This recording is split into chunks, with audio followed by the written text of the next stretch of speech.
Hello and welcome everybody. Welcome to Getting a Job in Emerging Tech with Silicon Beach, Australia, and with Women in Emerging Tech. My name is David. I'm the lead organizer of Silicon Beach, Australia, and we are Australia's #1 community for everyone who is passionate about starting up. Today we have a panel of subject matter experts in tech and in recruiting that will share their experience with you about how you can get a job in your dream job in emerging tech as well. Before we get started, some housekeeping. We have a chat function. You will find it in the bottom of your screen where you can pop in questions. You can also introduce yourself. You put your social handle in there. And whatsoever, and we will share some information about the speakers throughout the session as well. The session will run about, the panel run about until 6:40, 6:45. After that, we will have a Q&A session, and after that, you're most welcome to stay with us and join the panelists in breakout rooms. I think that's all from my side. I hand over to the moderator of the night, the beautiful Karen Cohen. Karen is founder and director of Emerging Tech Talent, a company that helps humans connect to emerging technology. She's the founder of Women in Emerging Tech and deputy chair of Blockchain Australia. She's the blockchain expert in residence for YBF Ventures and the community champion for Algorand Foundation. She's the winner of the Liftoff Awards for Diversity and Inclusion Tech Leader 2021. Wow. Over to you, Karen. All yours. Thank you. For someone in tech, we are facing a few technical difficulties. Then you've all come on as with my link. So I apologize if your name is my name, but yeah, feel free to rename yourself. Hopefully you can do that. Really excited to be here. The reason that I decided to do Women in Emerging Tech was just to bring the language and some of the accessibility to other people, not just young techie geeky boys. And I'm really excited to increase the diversity across tech, not just in blockchain where I've been hanging out for the last 4 years, but really looking at the other tech, AI, cybersecurity, and also accessibility in terms of how do we get into this industry and how do we face some of our fears and some of our imposter syndrome that we all feel when we sort of step into some of these rooms. And it's such a shame that we can't meet in person, but I really appreciate everyone joining us in terms of your early evening. I know it's probably dinner time, so thanks for your attention. We've pulled together a really fantastic panel and we're going to just speak with each of them individually and then open up to the floor for other questions. So we might start with my friend Danielle Marie over there. Hey, Danielle. Oh, hello. I didn't know I was going first, but okay. Danielle works for Blockchain Collective as an educator. So we might start with you. Just in terms of your background, tell us a bit about what you're doing. What I'm doing or background and how I got there? Where do you want me to start? So currently at the moment, I teach the advanced diploma of applied blockchain, which is course that focuses more on how we're applying business in blockchain, in the business sense. So how we're strategically applying it. So it's not a tech course whatsoever. I don't come from a tech background and I absolutely love it. So I sit down with people and I teach them basically looking at business models and how we're essentially going to potentially disrupt this business model or create new business models by implementing not just blockchain, but even like IoT devices and AI, because they go so hand in hand with blockchain. And how did you get into such an amazing job? How did I get into it? Well, really, to be honest, I found cryptocurrency in late 2017. Didn't know what I was doing like most people, went down the rabbit hole. 2018, it was crypto winter, I got hit and, I thought that it was just this thing that was just going to keep going up. And then I was like, whoa, what's this, bull market about? So I sat back on the sidelines and I started just educating myself and I realized this thing called blockchain, which was the underlying technology of cryptocurrency. And then I had my aha moment that, oh, wow, this actual technology can be applied to many different other applications. So I started going to a lot more meetups, and I met the guys that were the co-founders, Nathan Burns, who's one of the co-founders of Blockchain Collective. And I said, you know, I just really want to work in this space, but I have no idea how or where to start. And he said, well, we have an opportunity for you. So I literally drove down to the Gold Coast and I sat in their office and I just said, teach me everything you can. And one thing, they were just impressed with my dedication. You know, I wasn't being paid in the beginning, you know, it was just me volunteering my time. And the next thing you know, I'm enrolled in the Advanced Diploma of Applied Blockchain, completed my TAE, and now I'm a full-blown instructor for registered training organizations throughout Australia. What was the hardest thing for you to sort of overcome coming from a non-technical background and into this space? The hardest thing for me was my confidence and feeling like, you know, I wasn't smart enough or I wasn't good enough to be able to kind of understand this technology. And also some of the individuals who also made me feel that way when I started to enter in the space. Now, there was a lot of people that were super supportive. And then there was a lot of other people like, okay, who are you? You don't have, I'm a high school dropout. I dropped out of high school. I went traveling. All of my 20s, I spent living half the year on a Greek island and half the year in Canada. And I know that sounds amazing to most of the people that are listening to this. And it was amazing, but I never went to uni, never got any of those kind of credentials.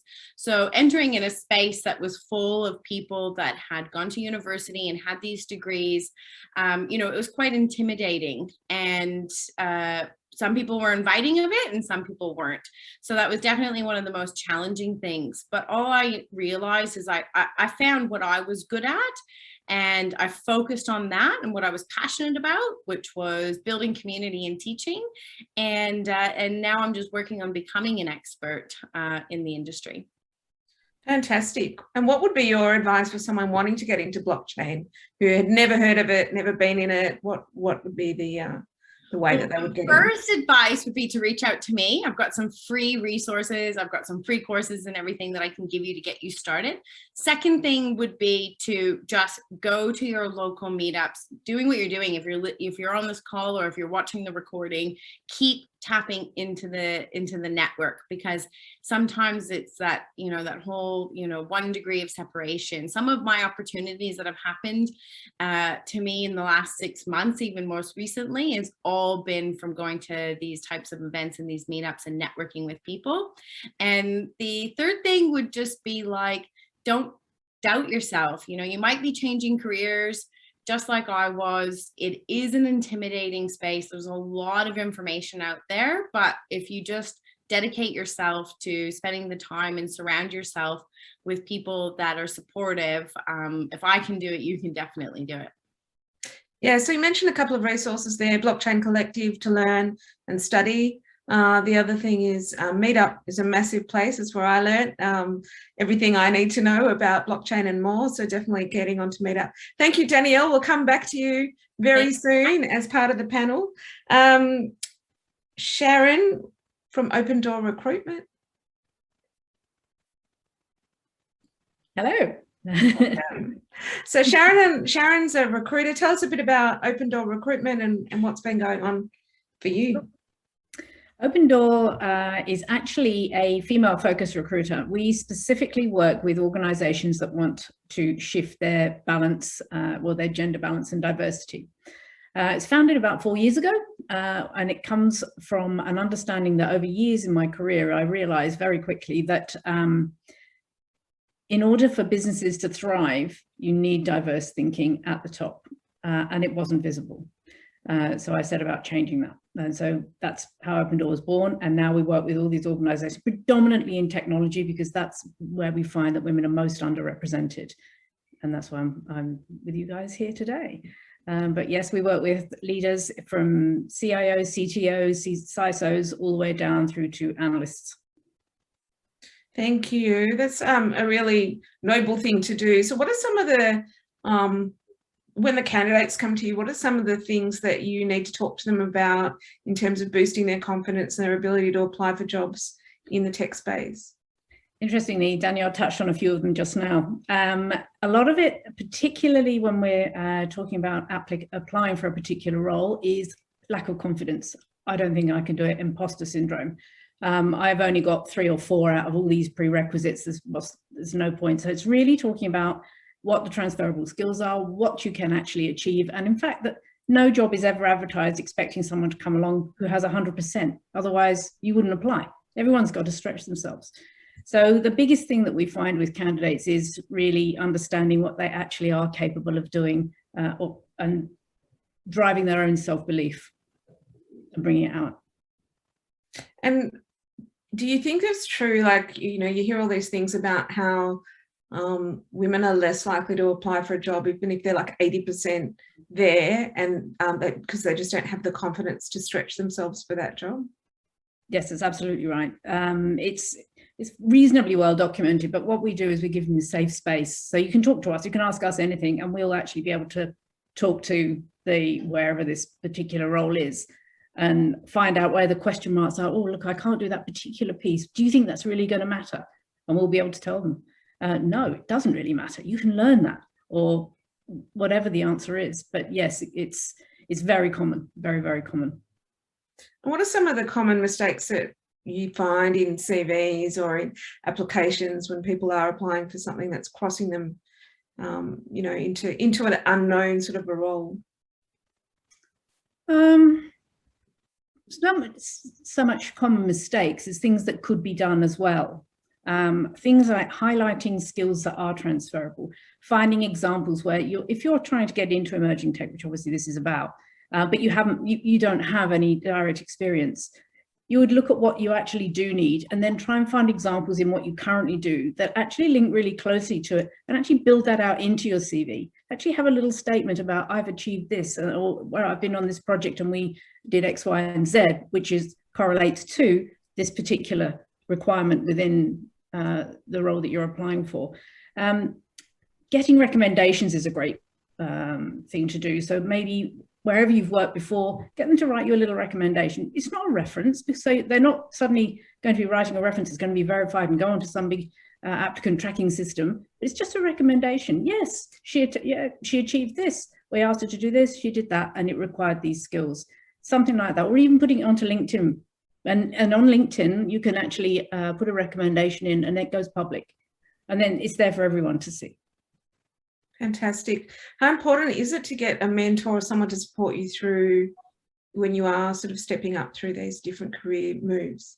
How hard did you say? How important? Oh, important. I think it's tremendously important, because they become your champion. They will help you understand exactly what it is that you need to do. Understand as well what you're capable of.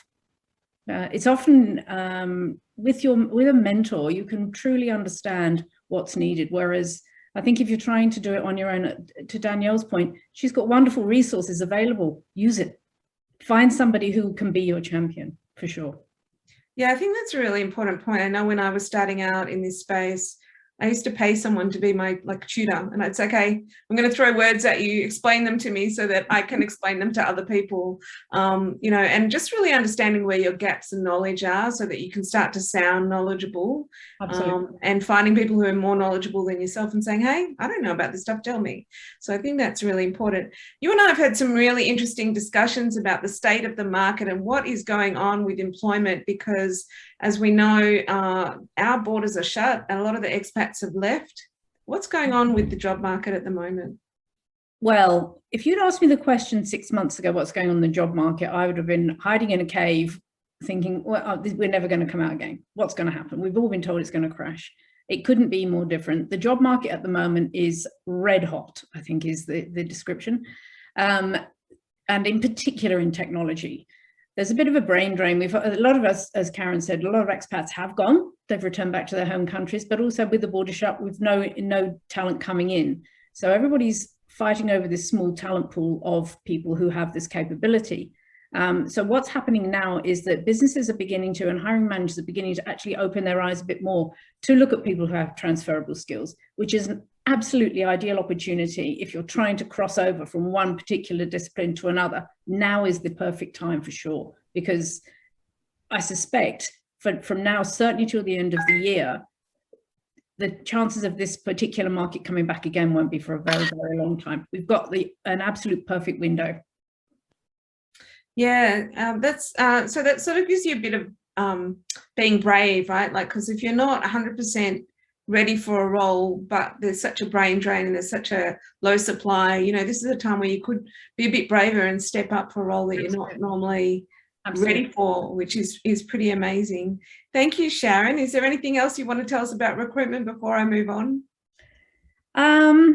I suspect a lot will come out in the questions afterwards, so I won't take up too much of your time, but I've got loads of things I can give you. So we'll move on, and then anybody wants to ask me anything particular, happy to share. Thank you. I might move on to Ros. So Roslyn Hames is here from Boab. She's the chair of Boab, which is an artificial intelligence accelerator. Where are you, Ros? I'm here. Can you see me? I can. There you are. Hello. Yeah. No, I'm actually a director of Boab. I'm not the chair. Sorry. And, yeah. No, I've just elevated you. I know. Thanks. Promotion. And I'm also head of people, culture, and risk at Clear Dynamics. So Boab AI is a partnership between LaunchVic and Artesian Capital. And we've just had our first cohort of 5 companies come through, and we focus on what we call scale up. So they're companies that they're no longer I mean, the distinction between startup and scale up is a whole interesting topic in and of itself, but they're companies that have a product that's being tested in market. They've got some annual recurring revenue, and they're looking for some support to go to the next stage. And the program is a bespoke program, so it's very tailored to each of the cohorts of portfolio companies' needs. And the commonality is that all of those portfolio companies have an aspect of AI in their product or in their offering. And Clear Dynamics, where I was a founding member of Clear Dynamics 6 years ago, and we're now maybe today made an offer to maybe the 90th person. So we're rapidly growing, high growth emerging tech company. We have software that builds software. It's AI, machine learning enabled. So it's a super exciting magic carpet ride, that one.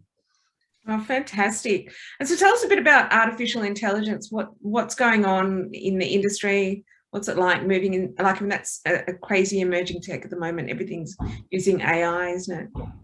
Yeah, I think that it is, you know, it is the buzz, hype, excitement, you know, that the halo glamour technology in a way. But, you know, taking a step back from that, as a technology, it provides lots of opportunities to do some really, really interesting things. We talk to companies that, you know, haven't thought about AI, but they've got a proposition where bringing in some AI or bringing in some machine learning can actually take their product to another level. There's a lot of interest, there's a lot of investment, there's a lot of mentors. There's a very busy and very exciting global community in that space. Right, and I think, you know, when you start to think about AI and the way that the apps are using them, you know, even from Facebook Live and Facebook itself, I'm scared to actually click on any ad because then I get 25 more of the same ad, and everything's using AI. So in terms of the accelerator and the work that you're doing there, you must be seeing a lot of emerging companies. What are some of the examples of some of the companies and what they're doing in that space? Yeah, look, it's you know, there are examples in medtech, in supply chain management, in a whole range of different things. In Clear Dynamics, with the companies that we speak to, they're looking at really trying to find ways to learn more about their customers and learn more about their industry, the space that they're in, and the opportunities that they have in front of them. And what's really interesting is that there is a real awareness around the ethics as well, or the responsible use of AI, and there's a lot of great work in that space in this country. Our chair, Dr. Katrina Wallace, is the CEO of Ethical AI, and there's a whole lot of discourse around that, and a lot of thinking, a lot of you know, at the policy level as well, what we can be doing and how we need to be aware of this technology as an emerging technology and what it is capable of, because there's always bad actors. So, and even unintentionally, you couldn't have predicted Facebook 20 years ago as a platform, number one, and what it was capable of doing, and being able to perpetuate information that's not great information to actually steer, you know, the course of elections, for example. So I think that's an incredibly interesting space as well. So it's an enabler. It's a way to be able to get intelligence and to learn things quickly, and to be able to pivot and apply that intelligence to be able to, you know, to bring more, you know, opportunities and products to market faster, to learn more about customers in a lot more richer detail. Yeah, there's really a lot of ethics involved. So how would you recommend someone gets involved in this as a career when it's something that's so new? Yeah, look, I think it's a super exciting space for people who are either working in technology or outside of technology.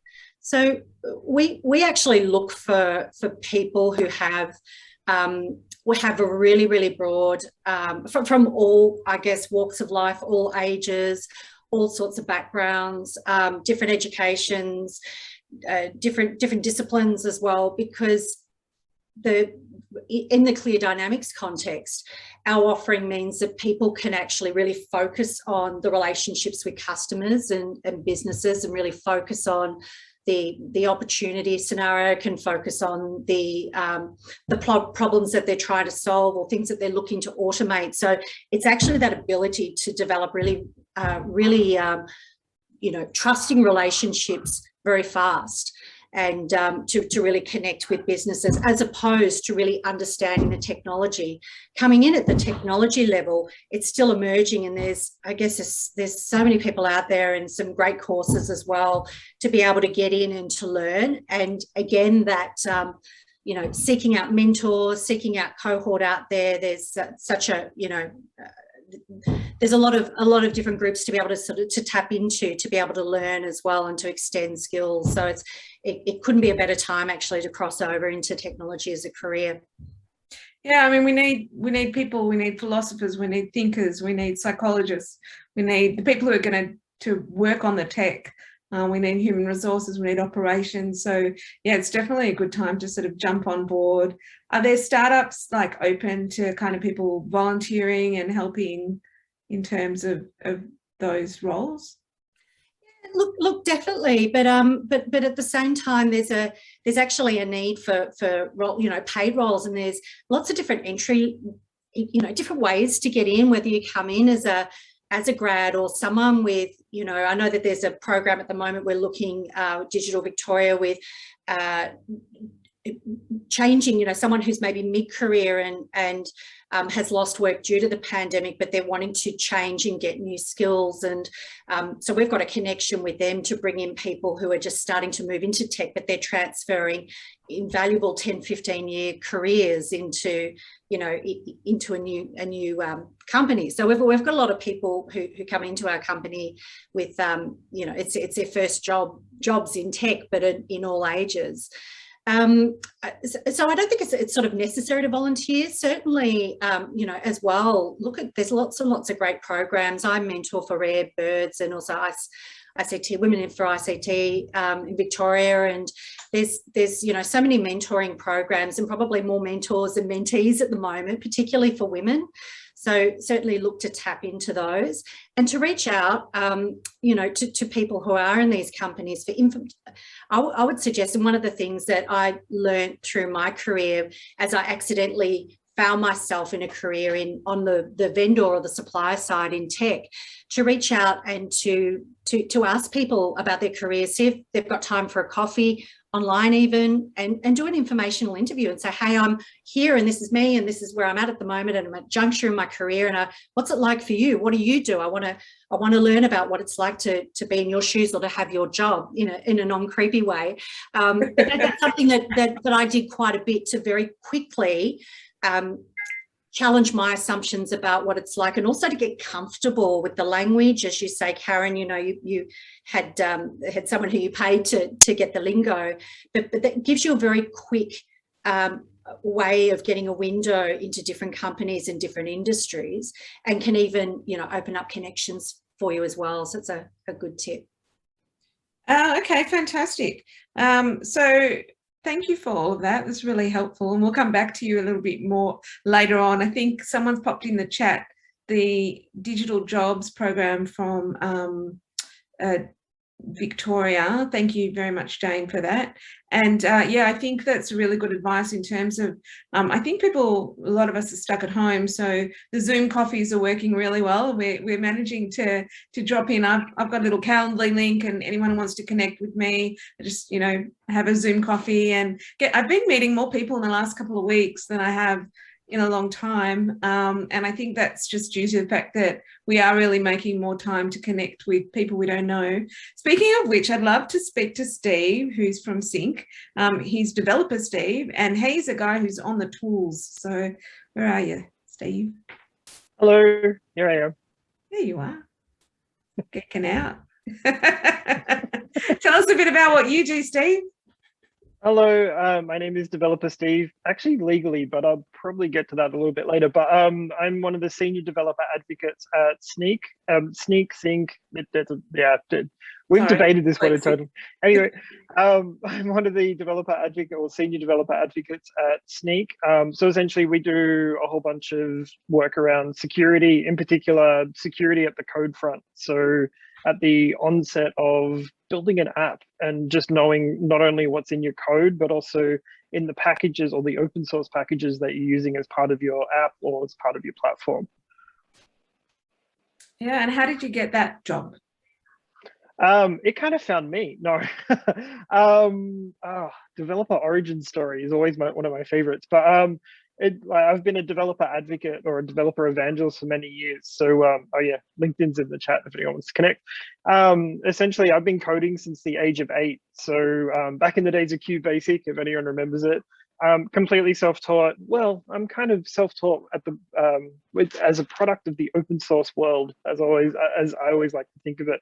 And if you are using open source to do a whole bunch of learning, which I always recommend, remember to contribute back. I'm always contributing back to projects that I learned from, and just giving back to the community for that open source community. But also even just going out to do a talk or do a workshop just with one of the community groups, which everyone's been talking about on this call, which I absolutely love. Contribute something back, like just give back, because that's ultimately why we're all here. Like a lot of the tech industry has, as it's matured, a lot of these community groups and a lot of these projects have matured with it. So, and there's always, as everyone's been saying, there's always somebody that's willing to teach what they know and just add back to that whole group, which I always love. So I'm a product of that for the most part. Actually getting into advocacy, it's a unusual role that tends to find you. I've been an advocate for PayPal, Braintree, for Xero, for Telstra, and for IBM over the years, alongside being a CTO. And I was actually a data analyst for 10 years with Australian Yellow Pages back in the day. And again, completely self-taught. So how does one become an advocate, and what does that mean actually?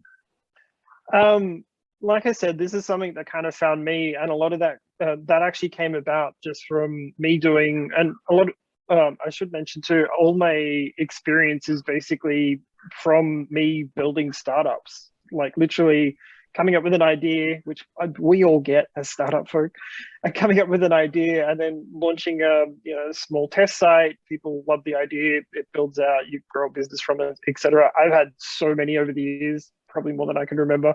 But for me, like that's always been a way to validate ideas that I've had and then test my skills as well. And it's kind of a combination of building that out and then also contributing back, doing conference talks, doing meetup talks, attending meetups, attending conferences, that PayPal originally reached out and said, hey, we love what you're doing. You want to come do it for us full time? So, and I was like, wow, yeah, I do. It was actually one of the hardest pivots I ever did, was going from being a full-time developer. So I was working at agency in Sydney, when they reached out, having a digital director stand over you going, you know, deliver, quote on this, to advocacy, just because you, as an advocate inside a big organization, you literally are a funded startup inside the company. So you tend to pick up every hat possible. I'm even media trained. So yeah, and that for me, like with my skill set, I've always found the most interesting part, because it challenges what I know and challenges what I can do just on a daily basis. I'm loving your story. So like, what is it about getting your hands on the tools that makes your job exciting? For me as a developer, I've literally been coding since the age of 8. Atari 800 XL. For me as a dev, like I'm having a, gonna say natural rapport with technology and always that inquisitive nature. For me, it's just about building something or developing something that just changes someone's life in just the tiniest way is always validating. So building out a button with even just a fun, you know, Nyan cat or something fun inside the app just makes someone smile, and that's always gratifying. But even in the IoT world, which I'm still a big fan of, like I IoT enabled my wedding cake the night before my wedding, which was always harrowing. There was no fire, so that was good. But even that, like allowing my guests to be able to change the color of the top of the cake, and then sharing the code out so other people could do it too. And then using that code to also enable my coffee table to change color. Like little things like that just brightens up everyone's lives, like in so many different ways. It's just a fun thing. Some positive feedback from the chatters. Thank you everyone for so Steve, if you could give one piece of advice for someone starting out right now, what would it be if they want to be a developer? Where would they go to learn? What should they do?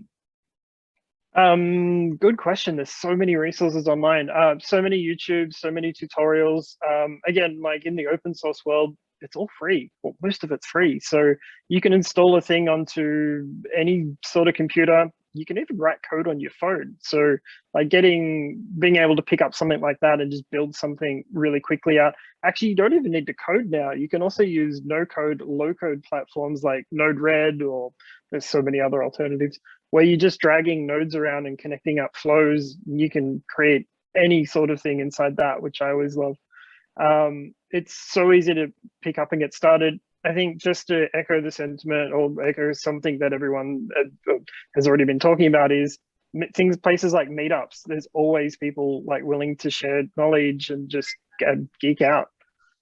Yeah, fantastic. Thanks for that. So I'm going to ask the panel some questions, but from the audience, feel free to type some in and I can ask them away as well. And not long from here, we're going to go into a few breakout rooms and we can follow some of these superstars into rooms. You can ask them directly. So I've got David doing some busy work behind the scenes, getting our breakout rooms ready. So I'll start with you, Steve, since you spoke last. Tell us a bit about what do you think about imposter syndrome, and is it real for you and for other people? No, I never get that. No, I'm joking. Yeah, it totally is. And like, so my last, it's kind of a slightly sad story, but my last international trip last year, and like, I've done talks all over the world. My 100th conference talk was in 2016, and I kind of stopped counting after it, but I still do a lot of them.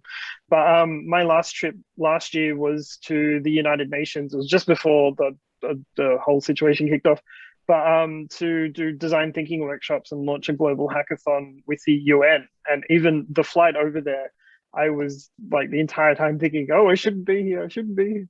Like that was kind of, well, it was kind of harrowing. And usually the other times that I will still get it, or get imposter syndrome, is before keynotes. Whenever I do a keynote, so much pressure. Just because I want to, you know, make sure that I have a really relevant presentation and everything runs really smoothly and my demo works every time. Always does, right?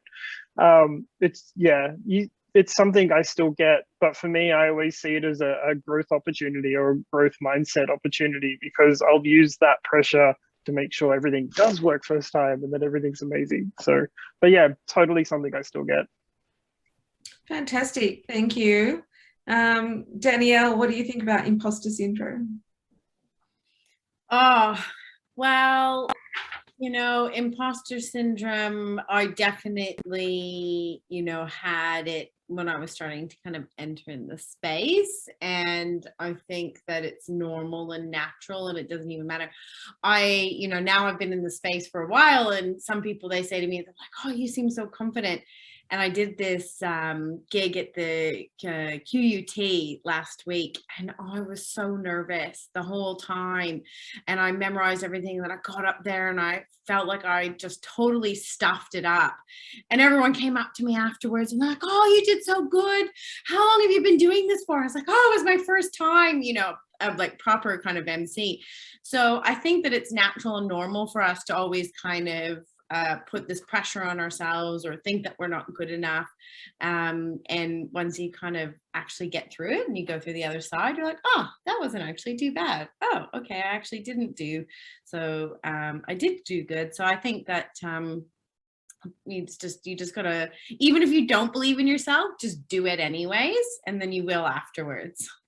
Yeah, I think you always know that little bit more than someone in the room, and that little bit less than somebody else in the room. So, you know, and you can always defer to others and go, I don't know, but, you know, that's okay. Ros, thoughts on imposter syndrome for you? Yeah, my whole life. I mean, my background, I was a high school dropout as well, and I went back to uni in my mid-20s, and I did a humanities degree. So working for 20 years on the legal and commercial side in tech companies, you know, often I would be in, you know, I'd be in a workshop or a sales demo or something like that with sort of 20, 30 people and maybe the only female. I mean, this isn't just a gender thing, but with super smart people from, you know, all you know, look, through my lens, seeing lots of sort of similarities or things that I didn't have, whether it was gender or whether it was education or whether it was a, you know, a master's degree in IT or what have you. But over the years, I've realised that I have gathered a body of experience that is so unique, and also how I use that and how I synthesize that is utterly unique. There's no one out there that has the knowledge or through the lens can see the, you know, the problem through my lens. And I think also remembering that everybody around you will have a very unique lens as well. Recently, I had I was really lucky to do a executive leadership program through McKinsey, and there was 200 or so people from Australia and New Zealand. It was all online, and we did one of those thought bubble things where you type in words about, you know, how you're feeling, and there's a word cloud. And there was a segment which was around your inner voice. And what you hear when your inner voice talks to you when you're in a state of discomfort or doing something that is outside of your comfort zone, you're feeling that disequilibrium. And I was blown away by all the imposter syndrome that this cohort obviously experiences, and how common it is at every level, whether you're doing an intern, whether you're, you know, retraining, whether you're a grad, mid-career or in senior roles. It is so common, and actually if we could just laugh about it and talk about it and normalize it, let's just get out of our own ways and then get on with what we want to get on with. Yeah, really good point. I think no matter what role you're in, you feel like you're not good enough at this or that. You know, as much as some people say I'm an expert in this or that, someone said to me even last week, oh, Karen, I'm surprised you don't know more about DeFi. I'm like, whoa, no, that's like something I haven't gone down that rabbit hole. I can't be an expert at everything. So, you know, like, yeah, it's surprising even when people point it out to me. I'm like, yeah, I didn't say I was an expert at everything. So. It's okay to say I don't know. It's okay to say, actually, no, I don't know. So, and yeah, I've watched, you know, people do it really well where they go, does anyone else in the audience know something about that? And get them to stand up and, yeah. Perfect. Thank you, Sharon. What's your thoughts on overcoming this issue? Overcoming imposter syndrome. It's, I think it's in most humans naturally. We are predisposed to not believe that we can do something, and it takes a big mindset shift, and whether that's with the help of a mentor or a colleague or a partner, whatever it is, or you just finally internalize it, as you were saying with maturity, Ros, I think it was yourself or Karen, as you get through your career and you can reflect back and go, actually, I can do that. Why do I worry about that? People do listen to me. But it's incredibly common. Virtually every person I come into contact with, without doubt, has it. And going back to what I was originally saying when we were first sort of talking to each other, if you're not able to tick 5 out of 5 and you try and apply for something, you're immediately setting yourself up for imposter syndrome. Oh, they're not going to believe me. Oh, they don't think I can do this. So it's a real challenge. There are loads of things. McKinsey are brilliant at it. There's another program, Human Synergistics. They're really good at looking at diagnostics and seeing if you're more disposed to it than maybe others could be, and how you can overcome it. There's lots of ways. In fact, there's a lot of free material online that you can help with coaching and with to really empower yourself and give yourself self-belief. It's something that it's really hard to do, is to blow your own trumpet almost and be coy about what you do. And this is exactly what comes out in CVs as well, is people think, well, I better not put all that down in my CV. It's not really particularly, I'm not, or I didn't do it all myself. I did it with someone. So they say, we achieved, instead of saying, actually, I did it. I led it. And just be brave and put it down once, look at it, step back and go, yep, okay, right. Okay, I'm getting more comfortable with it. And then do it again, and then do it again. And then you'll get more and more confident. You'll overcome the imposter syndrome. You'll realize, actually, you're not an imposter. You're capable. But it's incredibly common. Yeah, I think so. I think we've got to admit that we all feel that in some way. And some people like to use language that's exclusive rather than inclusive. They like to sound more important. They like to say, use really complex technical terms to make us feel more stupid, and that's I really admire the people who take you under their wing and help you to think about things in a more simplistic way. Like I often say, you don't think about how your email came to you, you look at the content. So we don't always need to understand everything that happens under the hood, unless you're developer Steve, who likes to break things and then refix them. I'd love to ask you, Sharon, while I'm with you, this question that came from Jane. Thank you, Jane. How do you have any suggestions for candidates to assess areas or skills that might be relevant to transfer? So how do you kind of look at skills transferability, thank you. And what are some of the things, that we can look at in ourselves to move between jobs?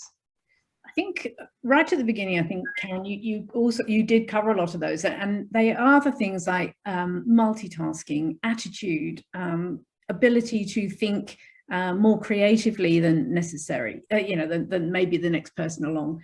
It is really looking at examples of where you might have had a challenge that you've had to overcome, and it may be nothing to do with technology. It may be nothing to do with that. It might have been negotiating a house sale or purchase, and all the different elements that are part of that. And you might have project managed that yourself. You may have had to have dealt with it all yourself, but when you think about the skills that you use to do that, they're entirely transferable. Your negotiation skills, your planning skills, your thought process, your logic, all of those things are transferable. So if we're talking to somebody who's saying, oh, look, I want to move across into this field, but I haven't got any experience, then we'll really pull apart exactly what they've done, extract out of them what exactly they've done in the processes they've used, the techniques they've used, as well as the systems and all of the usual questions. But it is much more about more intangible than tangible, if that makes sense. Does it help to people? Does it help to have someone like you kind of up front to present the candidate? Because then you've got someone on your side in a way that's sort of presenting and saying, hey, this person's done all these things, rather than me just presenting myself. Absolutely. That's exactly what we do. I meet people every day who I just know are fabulous. They're brilliant. And I will ring a particular client and say, I've met Karen. She's incredible. What does she do? Well, look, she's not particularly, she did not exactly tick the boxes on your technology, but she can do this, she can do that, she's done that, you should meet her. Just meet her. And we'll get that meeting. Once you've met, then they see what we see. But if you're trying to do that yourself, and this isn't a plug for recruiters, it really isn't. It's really hard to do because you've really just, that putting yourself out there is such a tough thing to do. It's really tough. And it's also, you feel like you're not safe, because what if you mess that up? You haven't got a second chance. You haven't got a second bite at that cherry. Whereas if we go out there for you, we can do it. And we can ask all the questions that you don't know the answers to, or of any concerns you have. It does help to put a third person between you. And it's pick that person. If you're changing, pick that agent, whoever it is, make sure it's somebody who you really connect with, who really gets you. And we're all different. You know, it might be me, it might not be me, it might be somebody along the road, but we all connect in different ways with different people, and that person's going to really, really go to town for you. They will do their best for you. David's asked if you only work. Not all sharps. David's asked if you only work just with women, or if you work with men as well, or anything in between. Pretty much, it's about diversity and culture. Yeah. It started off founded on gender, but it's actually spread more into diversity. So we look at cultural, well, everything really. Yeah, and I think that's something that's really important too, is that businesses are stopping to look at their diversity, their culture, their inclusiveness in terms of business. And of course now with COVID, everyone's having to be more flexible with the way that they work. A lot of people can't work during the day because their kids are kind of climbing on their computers along with their dogs and cats. And, you know, people are being more flexible than they ever had to be before. I'll be watching for employers to see how they go once everyone goes back to work. Ros, what's your thought on transferable skills? What are sort of things that you look for in your industry?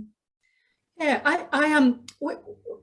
because I think the case for diversity, it's done, and I think if you don't have, as a business, if you don't have your eyes open and you know it is embedded in your company and valued in your company, then you're going to fall behind. So and I think, and this is something to look out for as well when you're looking at future employers, to have a look at how they actually do diversity through that recruitment process and meeting with you and allowing time for you to talk about what's important, you know, for you to share who you are, to tell your stories and about what's important for you as well. Because as Sharon said, it's a buyer's market at the moment. So think about what you want from your employer, and that's not about going in and demanding different things. So I'm going off topic a little bit, Karen, I'll circle back. But it is about, you know, having a, you know, what are you looking for? What is the culture that you would like? How, and testing and seeing that you are supported if you maybe don't sort of fit into the typical box of maybe an old or traditional style company. So back to transferable skills, I think it's things like, what is a story that demonstrates your adaptability, a story that demonstrates your ability to collaborate, work within a team or lead a team, or is it creative thinking or analytical thinking? Know your strengths, do some work, do some, you know, homework over the weekend or whatever. There's some great strengths assessment tools out there that are free online. Take some time, do some journaling to really get to hone and understand what are your strengths, and that's what you want to be able to, you know, present and transfer into your new role. You don't really want to work to your weaknesses, because no one wants to get out of bed if they're made to do something that they're not strong at. So know your strengths, because your strengths will be adaptable. They'll be transferable. Yeah, and I think if you currently have a role of picking projects where you can actually look at doing something in emerging tech, or, you know, pushing that boundary for yourself and for the industry. Danielle, this question would be good for you. It's come from Varun, thank you, which is somebody who's working in tax and consulting and keen to start to look for an alternate career in blockchain. What are some of the things that they can do to get across the line there? So I think that the first step, it's so funny. I'll share a quick little story. I have this girl reached out to me about a month ago, super passionate, background in law, hates her job. She just wants to get into blockchain. And I was like, okay, great. I had a few conversations with her, and I actually think I've just gotten her a job with one of the developer companies. They had a couple of calls with her, and they're like, we don't know where we're going to put her. I think we're just going to give her a general role. She's just going to do like whatever kind of things we need in the office, because she's just so passionate. She just wants to be in the industry. So I guess my first thing is, if you want to step into that career, is just to start reaching out to people and seeing what kind of roles they have. Now, it might not be, a fancy title or role. She's just going to be, a generalist, kind of doing admin stuff for this blockchain developer company, but it's her foot in the door, and that's where she's going to start. And it's the exact same way that I started, especially in the DeFi space, same as Karen. People reach out to me all the time asking me about the hot crypto tips and like, what's the best DeFi project to invest in? And I'm like, I don't know. And they're like, but don't you do it full time? I was like, no, I work in blockchain education. And then I get the, look on the face, like, I don't get it. Like, you're supposed to know everything about crypto and DeFi. I personally am not very deep in the DeFi space, but I do have quite a few of my team on the All Things Blockchain that are heavily into the DeFi space. So reach out to me, and I'm more than happy to kind of make some connections. But my advice to you is just to start networking and start meeting people and seeing what opportunities are out there. There's so many projects that are going at the moment. So I think there was a question just around remuneration in the emerging tech industry. I'm going to start off, but if anyone else wants to jump in from the panel, more than happy for you to comment. I think it's a bit like, how long is a piece of string? So I've seen startups who are bootstrapping, that have no money, and have offered me, to do volunteering for them, right through to tokens that are useless and worthless, but maybe worth something in the future. And then there's blockchain projects that are incredibly well funded, and will pay me to be an ambassador. So I'm really careful in terms of the industries and the companies that I choose. And if I do choose to give my time for free, it's because I believe in the product, or because I believe in that the money's going to go up in the future, or there's some opportunity for some reason. I think when you're looking at free time, everyone can make their own assessment as to whether they want to volunteer on a board or be an advisor. But being careful how much time you do give for free, and whether you're learning something or giving something back to a community. Thoughts from the panel on this? I think it's it's a two-way street. As far as sort of fixed figures and that sort of thing, I won't even go into that. But I think you have to seriously consider, if that option is there and you can use it for a vehicle to advance your own career and your knowledge as much as they get back from you. I think then you would have to look very carefully at it, because to your point, Karen, about, they're just trying to use you and just get some free labor. That's very different. So do your due diligence. Go on to things and look at who's involved in it. If it's a startup, look at the backgrounds of the people that are in there, and see if you're connected to them. Go on LinkedIn, have a little rummage around in there, do a bit of stalking, do your research. Yeah, perfect. Really good advice. Any other thoughts from the panelists?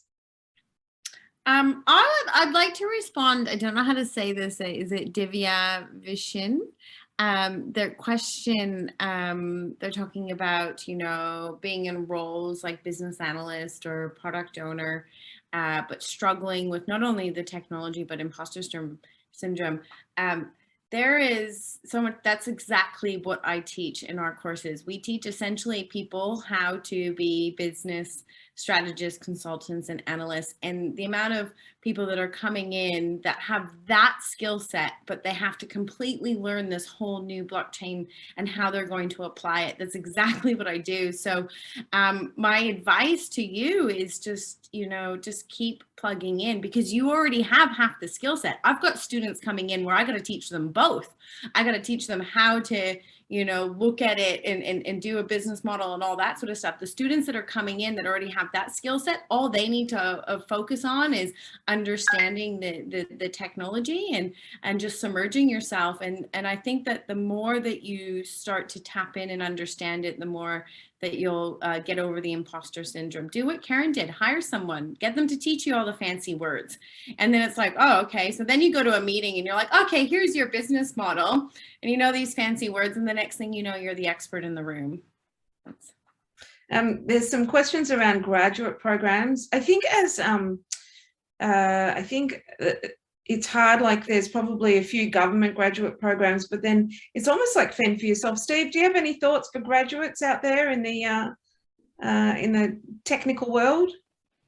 From the tech world point of view, the one thing, well, there's actually two things I always recommend. One is build your own website, because I mean, it's like a chef eating their own food, right? You got to build your own website to include on your CV, and then people can see what you do. But also, like I was saying, contribute back. Add projects that you contribute back to, or GitHub repos that you contribute back to, or any repo. Add that to your CV, because ultimately that's how people can see what you're doing. Like they can go look at your code, they can look at what you're contributing to it, but it's an example of something that you're doing with the skills you're trying to get a job with. Plus it gives back to the community. That's always good.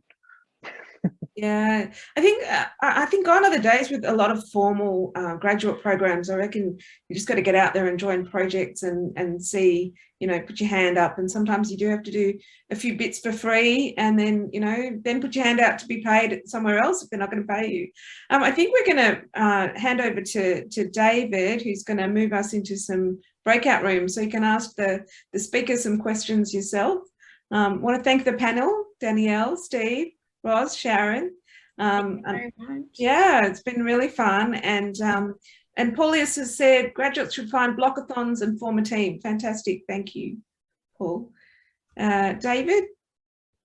Good stuff. Thank you, all the panelists. It was really inspiring and definitely motivating to approach a new career and not being shy.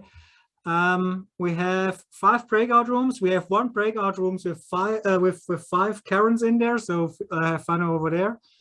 I will send you in there now, and if you want to change the breakout room, you will find me here in the main room. Have fun.